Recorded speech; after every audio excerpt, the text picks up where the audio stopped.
I'm Dr. GVS. I'm laparoscopy surgeon in Hyderabad, and I'm a graduate from Calcutta University. I did study in Arjikar Medical College and National Medical College.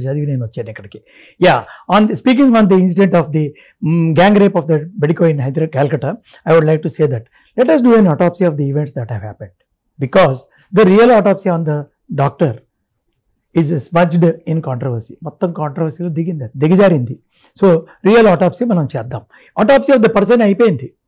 ఆవిడ తొందరగా call చేసి funeral చేసి పూడి చేసి పెట్టేశారు, వాళ్ళ parents కాదంటుంటే కూడా. కానీ now what we will do the autopsy of the events. ఏం జరిగేవి, సంఘటనలు ఏమైంది, దాని ఆటోప్సీ చేద్దాం. నేను డాక్టర్గా ఉండడం వల్ల ఏంటంటే I have attended number of autopsies. Postmortem చాలా ఎగ్జామినేషన్స్ చేసాం మేము రకరకాల పరిస్థితుల్లో.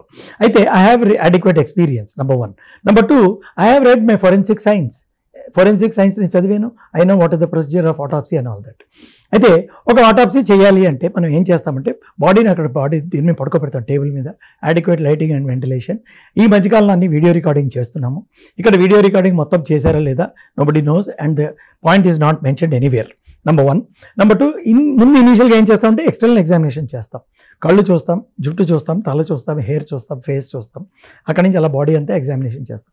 What are the different injuries, external injuries ఏమేమి ఉన్నాయని 1, 2, 3, 4 depth of the wound and length of the wound, width of the wound అన్నీ నోట్ చేయాలి. ఇన్ని సెంటీమీటర్స్ బై ఇన్ని సెంటీమీటర్స్ బై ఇన్ని సెంటీమీటర్స్.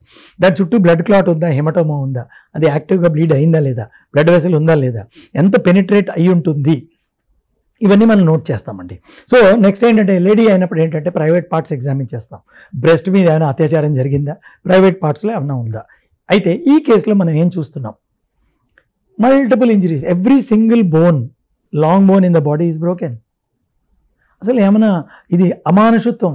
రావణాసురుడు ఇవాళ బతుకుంటే రాముడిని పిలిచి నన్ను మళ్ళీ కాల్ చేయాలని చెప్తున్నాను, సిగ్గుపడి. నేను కూడా ఇంత అత్యాచారం చేయలేకపోయాను సీత మీద లేకపోతే ప్రపంచం మీద అని చెప్పి. అయితే అలా ప్రతి బోన్ విరగొట్టేలా తిప్పేశారు. కాళ్ళు ఏమేలా విరిగి ఉన్నాయి, చేతులు విరిగి ఉన్నాయి, నెక్ ఏమో తిప్పేశారు, బోన్స్ చెస్ట్ మీద కొట్టేశారు, బ్రెస్ట్ మీద కొట్టేశారు. యూనో ఇది ఏంటి, కోపమా ఎవరి మీదైనా లేకపోతే ఏమిటి, what is it? People want to know this. అయితే అన్ని చోట్ల మొత్తం ఇంజరీస్, అరౌండ్ 34 37 ఇంజరీస్ ఉన్నాయని చెప్పారు. ప్రైవేట్ పార్ట్స్లోనండి glass pieces, they've inserted all the unnatural elements, sticks, glass, iron. ఇది ఏమిటి అసలు, ఏమిటి మనిషి అవతల వాళ్ళు చేసిన వాళ్ళు ఏమిటి, ఒక లేడీ మీద చేయవలసిందా, ఈ దేశం సంస్కృతి ఏమిటి?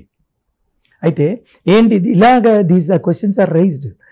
నెక్స్ట్ నెంబర్ 1 ఎక్స్టర్నల్ అన్ని నోట్ చేసుకోవాలి. నెంబర్ 2 ఇంటర్నల్ ఇంజరీస్ కోసం ఏం చేస్తామంటే ఆటోప్సీ యాక్చువల్గా ఓపెన్ చేసి స్కల్ నుంచి, ఐస్ నుంచి, మౌత్ నుంచి, బాడీ నుంచి, కాళ్ళు, అబ్డోమిన్, పెల్విస్ అన్నీ ఎగ్జామిన్ చేస్తాం.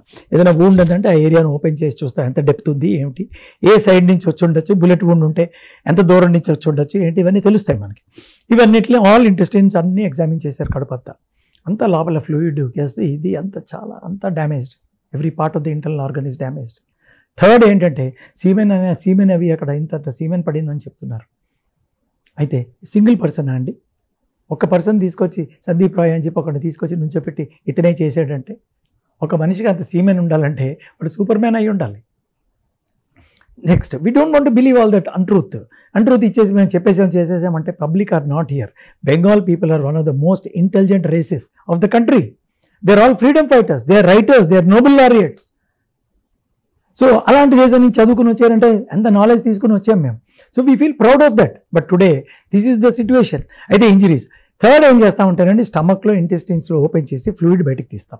సమ్ పాయిజన్ ఏదైనా తాగి, ఆమె తాగినా, మనం తాగించినా ఏమైనా ఉంటే కూడా దానికి అనాలిసిస్, బయోకెమికల్ అనాలిసిస్ చేస్తాం. ఇంటెస్టైన్లోకి వెళ్తే కూడా దాని అంతటిని కూడా చూస్తాం. బ్లడ్ గిడ్ ఇంటెస్టైన్స్లో ఏమైనా ఉన్నాయా, it was there. Free fluid ఉంది, అబ్డోమిన్లో లోపలంతా కనపడింది. నెంబర్ 4 ఏం చేస్తామంటే మనకి చాలా తక్కువ మందికి తెలిసింది ఏంటి అంటే ఈ నెయిల్స్, హెయిర్ తీస్తాం. ఈ chronic poisoning, lead poisoning, arsenic poisoning ముందుగానే ఏమైనా ఉండుంటాయి అని చెప్పి తీస్తాం. This is the system of the post mortem తల్లికి సిస్టమ్ చేస్తాం. యాక్చువల్గా ఈ కాలంలో చాలా complicated medical legal and complicated case ఉంటే సిటీ స్కాన్ తీస్తే కూడా అంతా తెలిసిపోతాయి, ఇంటర్నల్ ఆర్గన్స్ అన్నీ తెలిసిపోతాయి, బ్రెయిన్ నుంచి మొదలెట్టి. సో ఈ పద్ధతి ప్రకారంగా చేయాలి.